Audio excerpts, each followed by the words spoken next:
On the bridge, I like it a lot. I mean, it's a learning experience. I learned a lot here about like not using drugs and what can I do better in my life. What I hope to accomplish here is I hope to build a better relationship with my mom, communication-wise, and just to go home. It's like a learning experience that if you really need help with drugs, like you can't get yourself together out on the streets, it's somewhere you should be. I like the bridge so far. It's better than any other place I've been to.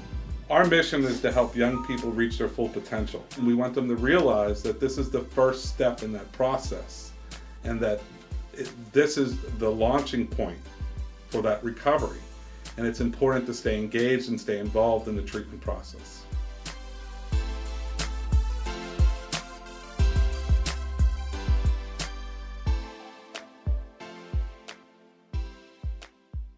I never been in a facility like this, so my mindset was just trying to get up out of here, thinking about running, but I knew if I would have ran, it only made things worse, so I gotta stand tall, like my dad told me.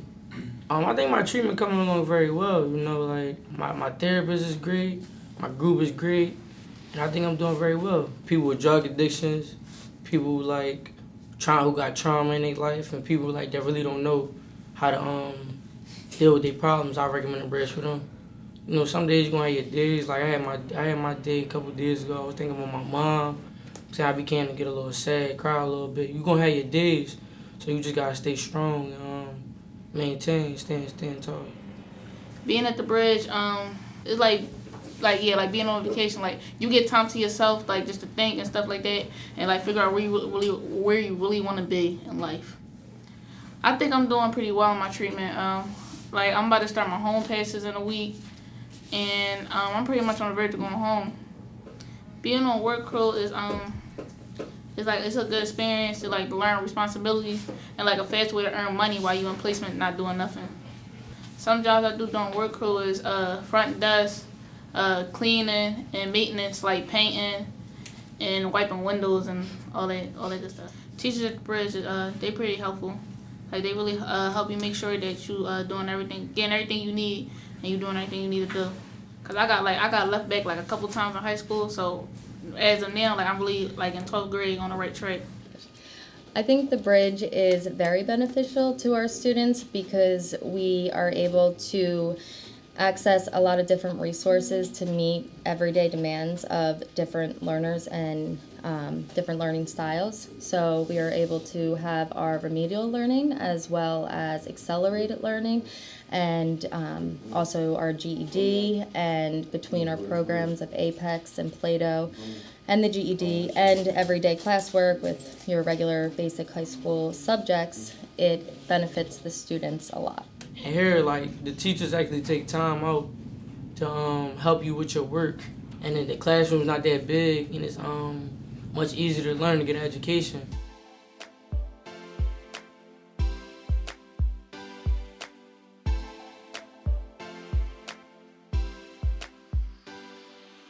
We came up with an idea to have young people come out from the bridge and learn a few things.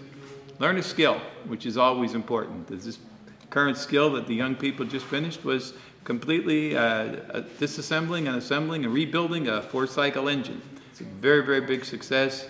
Folks here at Bucks County Technical High School really appreciate it.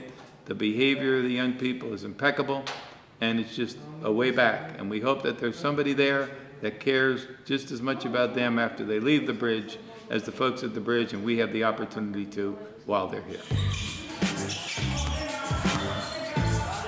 Being on the basketball team means a lot. Responsibility, leadership, helping a fellow resident / fellow teammate out, and brotherhood. You know, them guys like my brother on the court. So I love them all and I treat them all with respect. Best thing about the team is like the competitive spirit. Like everybody's a competitor. Everybody think everybody better than everybody. Everybody want to be the star. 5 push-ups, 5 step-ups. Nice easy lap. Grab the baton. Keep your heart rate between 110 and 130. Let it out.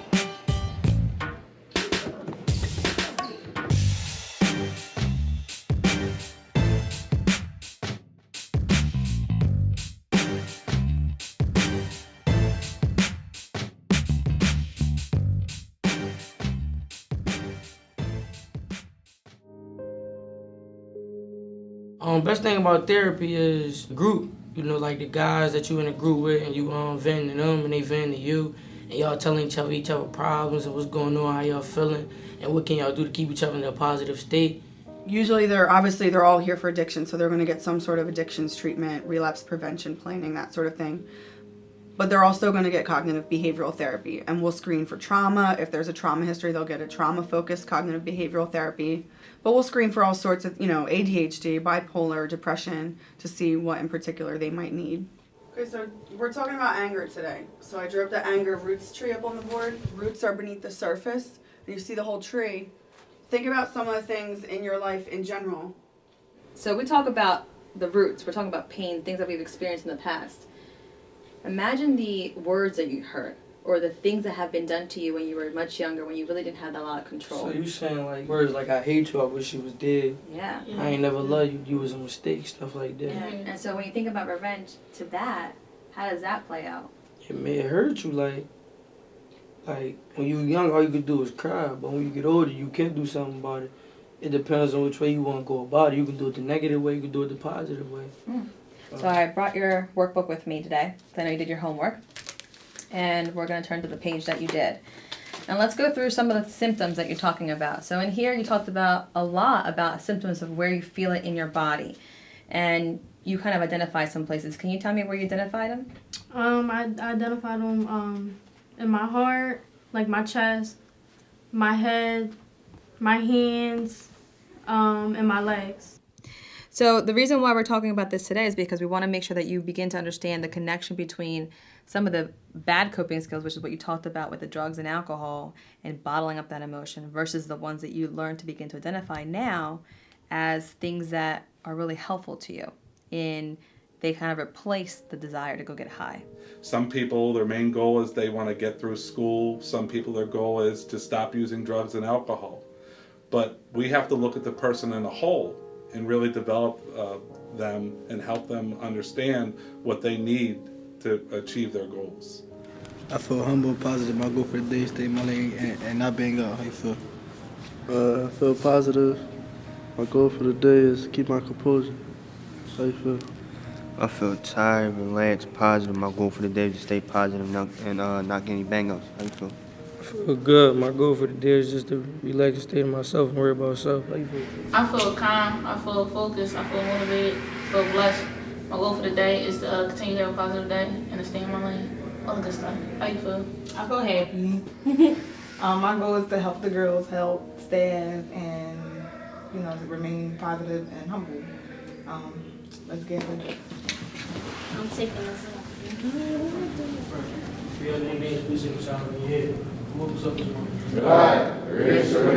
To accept the things I cannot change, the courage to change the things I can, and the wisdom to know different. Lord, tell me why I went through so much pain.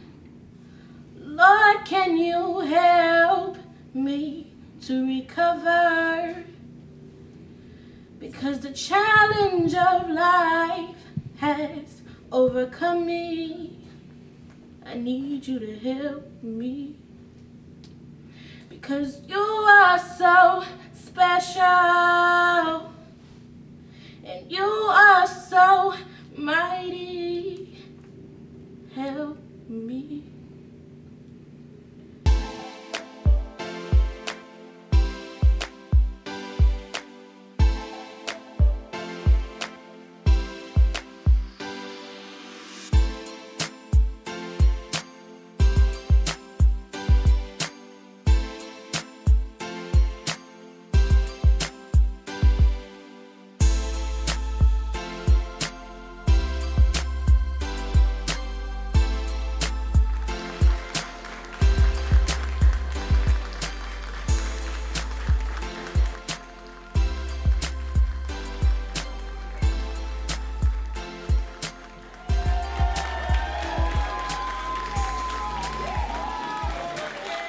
This place helped me a lot. Like, you just gotta give it a chance and really try. Like, just take one step at a time. Yeah, I just want to say thank you to my family for coming out here and supporting me.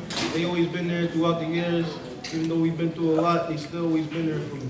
And I want to thank all the staff that been there for me since I've been here, and all my therapists, and all the people that just been there in my life, even though some of them not here right now. Because a couple years ago, I wouldn't never look at myself graduating. Like I stopped going to school in 9th grade, but you know what I'm saying, look at me now. Getting a chance to work with the residents on a daily basis is absolutely the greatest thing about the bridge. And even more so when they graduate and you see them come back after a couple of years and you see the progress or the lack of progress, but you just get a chance to see the relationship that you dealt and you developed while they were here. You get to see that come to fruition when they come back. That is absolutely the best thing about the bridge. And actually then getting to see them reintegrate back into their homes and how them and their families are better able to enjoy each other and their presence once the kids have had the opportunity to have treatment and the families have had the opportunity to have treatment as well and be involved in family therapy, and just to see the change within the families from the beginning till the end. Since I left the bridge, I haven't gotten into any trouble or anything like that. The biggest thing I could say the bridge has helped me out with was with my anger. Like, I'm able to control my anger and deal with it a lot better than before. Because when I would get angry, it would lead me to, you know, wanting to do not very good things. So I would say that's one of the biggest things the bridge has helped me out with. Next 2 years I see myself in college. I plan on studying history. I plan on doing 4 years and get my master's. In the next 2 years I see myself in college studying business management because I want to be an entrepreneur.